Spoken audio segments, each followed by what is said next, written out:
Normalmente las guerras que ha emprendido Israel contra Hamas tienen un límite, que es el límite que les da Estados Unidos.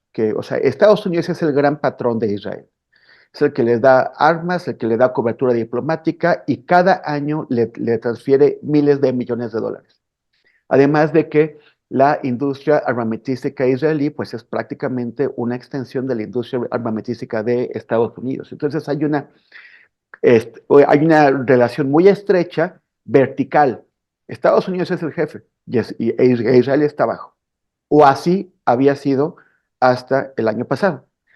Normalmente los estadounidenses les daban un poquito de cuerda, sí, sí, sí, ataca, ataca, ataca, y en algún momento empezaban a tirar de la rienda, hasta que ya daban un tirón e Israel paraba su guerra.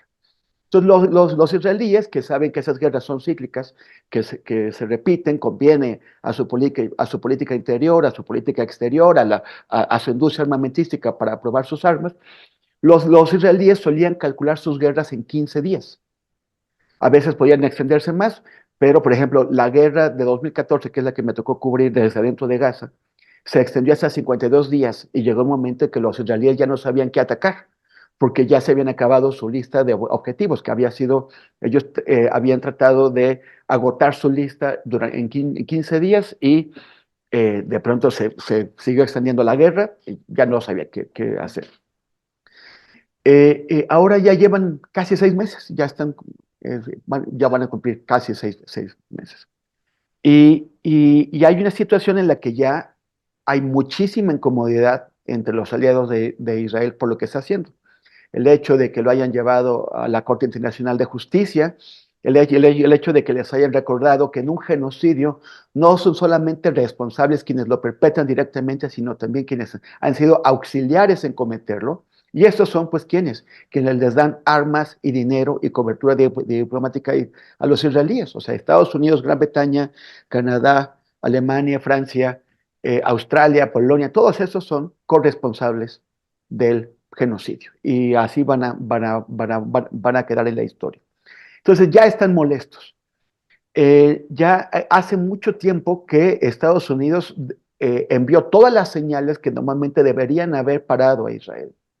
Y Netanyahu ha seguido.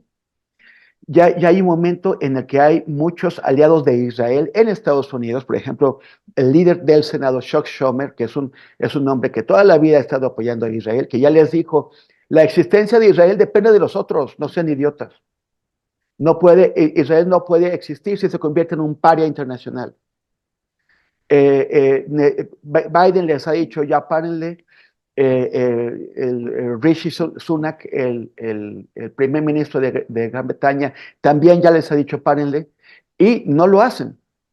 El anuncio de Estados Unidos de que iba a abrir un puerto, a construir un puerto para meter ayuda a Gaza, saltándose de esa forma el nudo, el cuello de botella que ha creado Israel en la frontera terrestre, fue también una señal de que están empezando a empujar a Israel hacia un lado. Además de que el primer ministro israelí tiene esta oposición interna que ya ha venido creciendo en manifestaciones que son reprimidas muy, muy violentamente, en donde no es que la gente se oponga a pelearse contra Hamas. Lo que pasa es que la gente se opone a que Netanyahu haya puesto como prioridad ganar la guerra y no el rescate a los rehenes. La mayor, salvo algunas personas más iluminadas, la mayor parte de los manifestantes lo que quiere es que primero vayan a rescatar a los rehenes, como sea, incluso llegando a un acuerdo de paz con Hamas o a un cese el fuego, y ya después que hagan lo que se les antoje, que arrasen con Gaza, pero lo primero son los rehenes. Y Netanyahu no lo está haciendo así. Entonces tiene que esta oposición interna que tiene Netanyahu se conecta con la que había antes del inicio de la guerra, que durante 40 semanas ejercieron una gran presión sobre el primer ministro Netanyahu. Entonces, tiene el frente interno y el frente externo de sus aliados. A Netanyahu le vale la ONU, le vale la Corte Internacional de Justicia, le valen otros países. Lo único que debería importarle son sus aliados y no lo está haciendo. Tenemos este ataque contra las instalaciones diplomáticas de Irán en Siria. Por el convenio de Ginebra, ahí existe una inmunidad diplomática que hasta para Estados Unidos es importante. Tú no puedes ir a atacar un consulado, menos si ese consulado está en otro país. Bueno, pues a estos les valió y lo destruyeron. Cometieron la masacre de la harina, cuando mataron a cientos de personas que estaban intentando llegar a conseguir un alimento. Hicieron esta toma del hospital Al-Shifa, que al retirarse este lunes se salieron de ahí después de 2 semanas de haberlo ocupado, dejaron cientos de cadáveres regados en el hospital, en las calles alrededor. Fue una masacre tremenda. O sea, no es respetando nada. Antes decían que la justificación de los ataques al Shifa era que abajo había toda una especie de ciudad subterránea, como un cuartel general de Hamas. Y ya estuvieron ahí, lo tuvieron 2 semanas, es la segunda vez que lo toman, y no han mostrado dónde está la famosa ciudad subterránea de Hamas. Lo que demuestra todavía una nueva escalada es este ataque a los trabajadores humanitarios, porque era una operación con una organización que tiene prestigio en Israel, World Central Kitchen, o Cocina Central Mundial. Después del 7 de octubre, o sea, después del ataque de Hamas contra Israel, World Central Kitchen envió equipos a darles comida a los israelíes que fueron desplazados. Entonces eso generó un cariño en Israel hacia esa organización. Y luego esta organización coordinó la entrada de su equipo. Esta era SOMI, esto y ese es un chef que se llama Oli, los dos australianos, y este video fue grabado en una cocina que implementaron en Gaza para darle de comer a la gente. Y después de eso fueron asesinados. La entrada de esta ayuda fue coordinada con Israel, los movimientos, las horas, todo fue coordinado por Israel, y iban en vehículos marcados en el techo, perfectamente visibles desde los drones israelíes, y primero destruyeron un vehículo. Llegó otro vehículo a sacar a los heridos, a los sobrevivientes, se los llevaron, atacaron ese otro vehículo, llegó un tercer vehículo, lo dejaron correr 1,5 kilómetros y luego los mataron ahí también. O sea, fue una operación deliberada contra ciudadanos de Australia, de Gran Bretaña, de Estados Unidos, de Canadá y de Polonia. O sea, todos países que han estado apoyando, que han sido valedores de Israel en su guerra contra Gaza. Países que han apoyado tanto a Israel como para hacerse cómplices de genocidio. ¿Qué es lo que está diciendo el gobierno de Israel al momento en que ataca a los iraníes en Siria, que comete esas masacres, que se apodera de un hospital y mata a un montón de gente, y que además masacra a ciudadanos de sus países aliados, que no se va a detener con nada, que hagan lo que hagan, no va a parar? El hecho de que este gobierno de Israel no esté actuando de manera muy distinta a como lo ha hecho en el pasado, se debe a una combinación terrible para Israel. Por un lado, que Netanyahu se ha tenido que aliar con partidos que son nazis, son partidos nazis. Son partidos que desean el exterminio o al menos la limpieza étnica de los territorios palestinos para colonizarlos con judíos.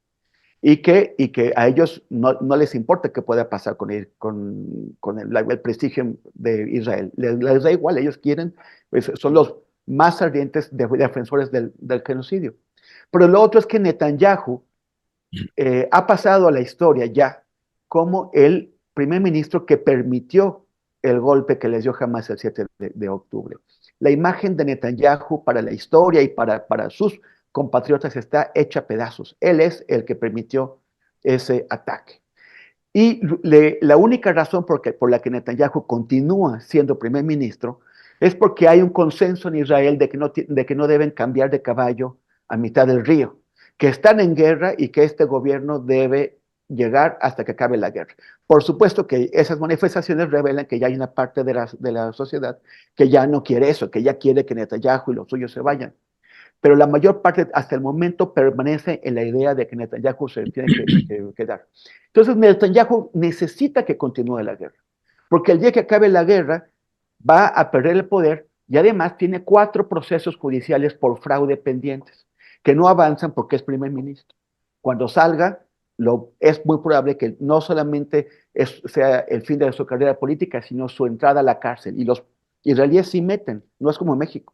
Los israelíes sí meten a sus gobernantes a la cárcel, han metido presidentes y han metido primeros ministros a la cárcel. Entonces él necesita la prolongación de la guerra, al costo que sea. Para los analistas israelíes ya es una preocupación ver cómo Netanyahu está empujando y empujando y empujando la guerra, a pesar de que ellos advierten, se dan cuenta de que Israel se está quedando más aislado que nunca, un país que para existir depende de sus alianzas, de no estar aliado. Y la pregunta es, no es solamente si Netanyahu quiere continuar hasta terminar el genocidio que ya empezaron, sino si está intentando extender, regionalizar la guerra.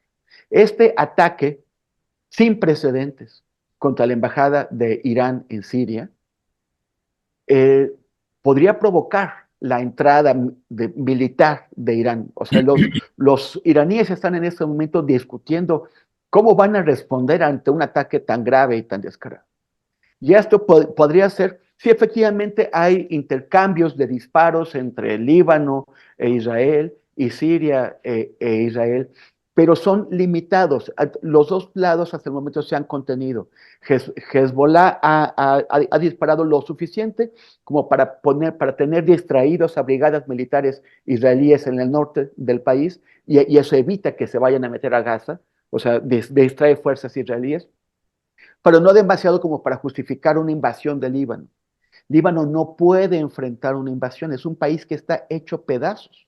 La gente se acordará de aquella explosión terrible que se produjo hace 3 años en el puerto de Beirut y que hizo pedazos la capital. Pero no solamente fue esa explosión, la economía está hecha pedazos, la política está hecha pedazos, no pueden constituir gobiernos estables y mucho menos tienen la capacidad, o sea, Hezbollah sí podría resistir una ofensiva israelí, pero el país no. Entonces no quieren esa guerra y lo que parece estar haciendo Israel es estar provocándola, provocando. Esto es ya un nivel, es un escalón superior a todo lo que había hecho Israel hasta ahora.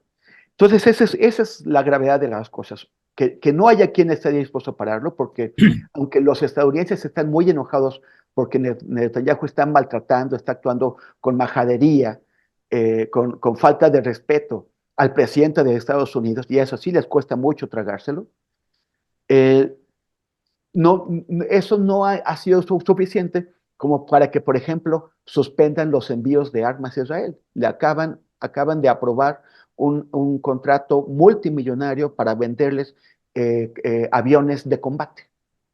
Entonces, ¿en qué momento van a parar esto? ¿Van a hacer algo? Netanyahu está apostando a que no son capaces de realmente tomar decisiones de fondo y que además, por ejemplo, si Irán respondiera, si Irán atacara directamente a Israel y no a través de proxies, a través de terceros, si se metiera la guerra, Estados Unidos tendría que meterse del lado de Israel por más que no quiera. Y sería un agravamiento, no solamente la guerra a nivel regional, sino que Irán bloquearía el estrecho de Hormuz, que es por donde pasan una gran cantidad de hidrocarburos que van a los mercados del mundo, o sea, de petróleo y de gas, y eso provocaría una crisis económica mundial, especialmente para aquellos países que son más dependientes de los hidrocarburos de Oriente Medio. Entonces, sí podría tener graves consecuencias y la pregunta es, bueno, ¿en qué momento, sobre todo Estados Unidos, quien tiene la llave de esto, quien finalmente podría tumbar al gobierno de Netanyahu sería el gobierno de Biden? Pero si hace eso, pues Biden va a elecciones y Biden está entre la espada y la pared. Por un lado, entre una minoría es pequeña, pero es eficaz, de gente de pacifistas, de izquierdistas y de árabes y musulmanes que le están exigiendo cambiar su política hacia el genocidio y lo están haciendo presionándolo en aquellos estados unos pocos estados que son bisagra, que son los que determinan quién gana las elecciones en Estados Unidos, y que una pequeña minoría bien organizada como la que están creando podría hacer que Biden perdiera esos estados y le diera el triunfo a Donald Trump, que es otra tragedia. Pero está atrapado entre ese grupo y por el otro, los muy poderosos lobbies judíos estadounidenses que manejan muchísimos millones de dólares que canalizan a las campañas, que pagan las campañas de candidatos presidenciales, a gobernadores, a miembros del Congreso, a alcaldes para todos lados. Entonces también para el propio Biden es una situación muy delicada y para el Partido Demócrata. Es realmente una tormenta perfecta de la que se está aprovechando Netanyahu para continuar su genocidio y amenazar con la regionalización de la guerra.